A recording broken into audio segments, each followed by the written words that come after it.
மலையில் மலர்ந்த காதல் நிறைவு பகுதி. அந்த இரவு அர்ஜுன் தூங்கவே முடியவில்லை. வெளிநாட்டு வேலை வாய்ப்பு அவன் வாழ்க்கையை மாற்றக்கூடிய ஒன்று. ஆனால் அதே நேரத்தில் மீராவை விட்டு 2 வருடங்கள் பிரிந்து இருக்க வேண்டிய நிலை. அவன் மெதுவாக சொன்னான், நான் என்ன முடிவு செய்ய போகிறேன். மறுநாள் காலை அவன் மீராவை அழைத்தான். நான் பேச வேண்டும். மீரா அவன் குரலில் இருந்த கனத்தை உணர்ந்தாள். என்ன விஷயம் அர்ஜுன்?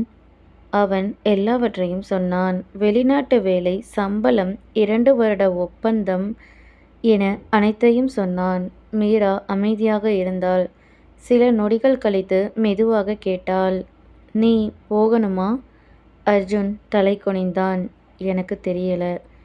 மீரா கண்ணில் கண்ணீர் வந்தது. ஆனால் அவள் தன்னை கட்டுப்படுத்தி கொண்டாள். அர்ஜுன், உன் கனவுகளும் முக்கியம். ஆனால் நீ இல்லாம நான் எப்படி இருப்பேன் என்றான் அவன். அந்த வார்த்தைகள் இருவரையும் அமைதியாக்கின. மீண்டும் மழை பெய்யத் தொடங்கியது. இந்த முறை அது ஏரிக்கரையில் இல்லை. அவர்கள் தனித்தனியாக இருந்த இடங்களில். அதே நேரத்தில் மீராவின் தந்தை ஒரு முக்கியமான முடிவெடுத்தார். அவனை தடுக்கக்கூடாது. அவன் வாழ்க்கையை உருவாக்கி கொள்ளட்டும் என்றார். மீராவுக்கு இது அதிர்ச்சியாக இருந்தது. ஆனால் ஒரு நிபந்தனை இருந்தது. அவன் திரும்பி வரும்போது மட்டுமே திருமணம் பற்றி பேசலாம். அர்ஜுனுக்கு இந்த செய்தி கிடைத்தது. அவன் ஒரு நீண்ட சுவாசம் விட்டான். நான் போகிறேன், ஆனால் அவளுக்காக திரும்பி வருவேன். புறப்படும் நாள் வந்தது. ரயில் நிலையத்தில் மீரா நின்று கொண்டிருந்தாள். கண்ணீர், அமைதி, காதல் எல்லாம் கலந்த ஒரு நொடி அது. 2 வருடம் மட்டும்தான் என்றான் அர்ஜுன். நான் காத்திருப்பேன் என்றாள் மீரா. ரயில் மெதுவாக நகர்ந்தது. அர்ஜுன் ஜன்னலிலிருந்து அவளை பார்த்தான். மீரா கை அசைத்தாள். அந்த நொடியில் இருவருக்கும் தெரிந்தது, இது காதலின் மிகப்பெரிய சோதனை ஆரம்பம். வெளிநாட்டுக்கு சென்ற அர்ஜுன் புதிய சூழலுக்குள் தன்னை பொருத்தி கொள்ள போராடினான். பெரிய நிறுவனம், கடினமான வேலை நேரம், தெரியாத மனிதர்கள் எல்லாம் அவனுக்கு சவாலாக இருந்தது. ஆனால் அவன் மனதில் ஒரே எண்ணம்தான், மீராவுக்காக நான் வெற்றி பெற வேண்டும். அதே நேரத்தில் இந்தியாவில் மீராவின் வாழ்க்கையும் எளிதாக இல்லை. வீட்டில் திருமண அழுத்தம் மீண்டும் அதிகரித்தது. அவன் வெளிநாட்டில் இருக்கிறான். எப்போ இதை முடிச்சிடலாம் என்று உறவினர்கள் பேசத் தொடங்கினர். மீரா அமைதியாக இருந்தாலும் உள்ளுக்குள் உடைந்து கொண்டிருந்தாள். ஒரு நாள் இரவு அவள் அர்ஜுனுக்கு மெசேஜ் அனுப்பினாள். நான் இங்கே தனியாக இருக்கிறேன். அர்ஜுன் உடனே பதில் அனுப்பினான். நான் உன்னை நினைத்து தான் தினமும் உயிரோடு இருக்கிறேன். இந்த சமயத்தில் வெளிநாட்டில் அர்ஜுனுக்கு ஒரு பெரிய பிரச்சனை ஏற்பட்டது. அவன் வேலை செய்த திட்டத்தில் தவறு நடந்தது என்று மேலாளர் குற்றம் சாட்டினார். நீங்க இன்னும் ப்ராஹிபிஷன்ல இருக்கீங்க. தவறு மீண்டும் நடந்தால் வேலை போயிடும் என்று எச்சரித்தார். அர்ஜுன் மனதளவில் உடைந்தான். ஆனால் அவன் விடவில்லை. இரவு முழுவதும் வேலை செய்து அந்த தவறை சரி செய்தான். 1 வாரம் கழித்து அவனது முயற்சி வெற்றி பெற்றது. மேலாளர் அவனை பாராட்டினார். அர்ஜுன் சிரித்தான்.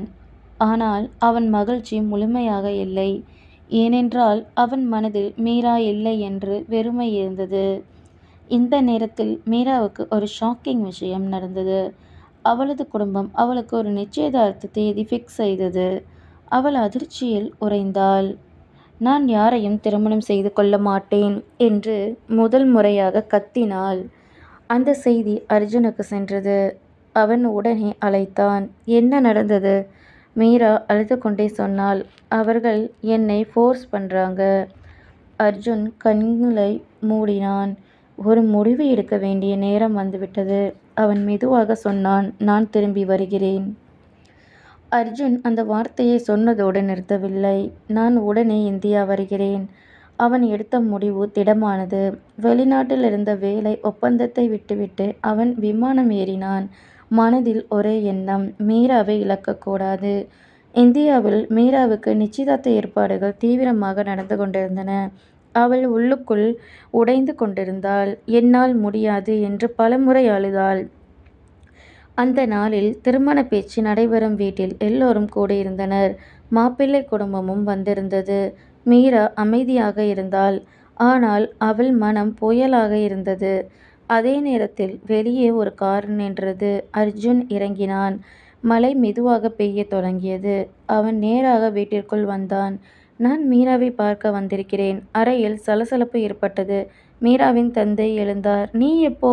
ஏன் வந்திருக்கிறாய்? அர்ஜுன் அமைதியாக சொன்னான். அவளை இழக்க நான் தயாராக இல்லை. மீரா ஓடி வந்து அவனை பார்த்தாள். அவர்களின் கண்களில் சந்தித்த நொடியில் எல்லா அமைதியும் நிறைந்தது. நான் உன்னை விட்டு போக மாட்டேன் என்றான் அர்ஜுன். நானும் இல்லை என்றாள் மீரா. அந்த நேரத்தில் மீராவின் தந்தை கடுமையாக சொன்னார். இது சரியில்லை. அர்ஜுன் ஒரு படி முன்னே வந்தான். நான் அவளை சந்தோஷமாக வைத்துக்கொள்வேன். என் வாழ்க்கையே அவள்தான். அறையில் அமைதி. அனைவரும் அவர்களை பார்த்து கொண்டிருந்தனர். இறுதியாக மீராவின் தந்தை மெதுவாக பேசினார். நான் இவ்வளவு சொல்லியும் இவ்வளவு பற்றியும் உன்னை சோதித்தேன். நீ மாறவில்லை. இவ்வளவு சோதித்தும் நீ உன் காதலில் கெட்டியமாக நின்றாய். நான் இந்த திருமணத்திற்கு சம்மதிக்கிறேன். மீராவின் கண்களில் கண்ணீர் பெருகியது. அர்ஜுன் சிரித்தான். இருவரும் ஒருவரை ஒருவர் பார்த்தனர். மழை இன்னும் பெய்து கொண்டிருந்தது. ஆனால் இந்த முறை அது துக்கமல்ல, அது ஆசீர்வாதம். முடிவு. மலையில் தொடங்கிய காதல் மலையிலேயே வெற்றி பெற்றது.